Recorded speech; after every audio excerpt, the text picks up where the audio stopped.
бұл той андай біреуге көрсетейік, біреумен жарысайық деген той болған жоқ. Нағыз махаббаттың сол жерде белгісі жаңағы жастардың көзінен көрініп тұрады ғой. Риза болып отырған кезі, қонақтардың өзі риза болып, Элиза ханымның арқасында бұл той кәдімгі жақсы деңгейде болды. Енді маған да жаңа кеше қала сыртында жүргенмін, сол кезде интернет ұстамады да.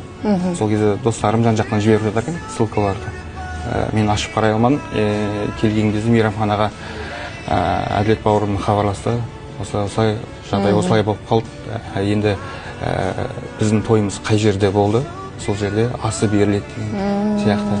Бүгін сағат 11-де жаназасы Пресная тұрғын үй кешенінде шығарылды. Сағат 12-де Қосшы қаласының мейрамханасында жаңағы асы дәл қазір болып жатыр. Мен бұл жерге келуде маған оңай болған жоқ. Бірақ десе де бұл жастарды өзім көзіммен көргеннен кейін, өйткені интернет желісінде көзіммен көрмей ол жағдайды білмей салып жатқан адамдар қаншама. Бұл жағдайды енді қасында жүргеннен кейін, қуаныштың қасында жүргеннен кейін осы жерге келуге шешім болды. Жандос мырза, енді Ұлдананың батыл қыз болған туралы жиі айтылып жатыр. Сіз енді оны көрген адам ретінде тағы да басқа естеліктермен бөліссеңіз, батылдығы жаңағы? Ұлданада батылдығы әрине ол бүкіл қазаққа мәлім ғой, бірақ Ұлданада артық әңгіме жоқ. Тек қана жаңағы қазақ айтады, қазақ қызына тән артық әңгіме жоқ. Ешқандай андай мінезін көрсету деген сияқты, тек қана сол тәтті бәліш шығып жатқан кезде әлі көз алдымда күлкісі. Сосын тағы да бір ойындар болған, енді бұл жерде айтып өтейінші.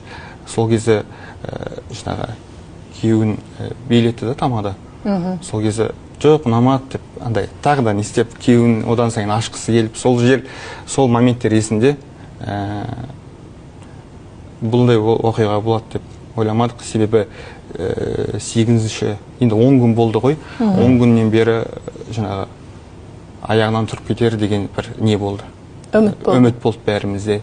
Күнде сол тақырып жаңа көз алдымызда болғаннан кейін өте қиын жағдай.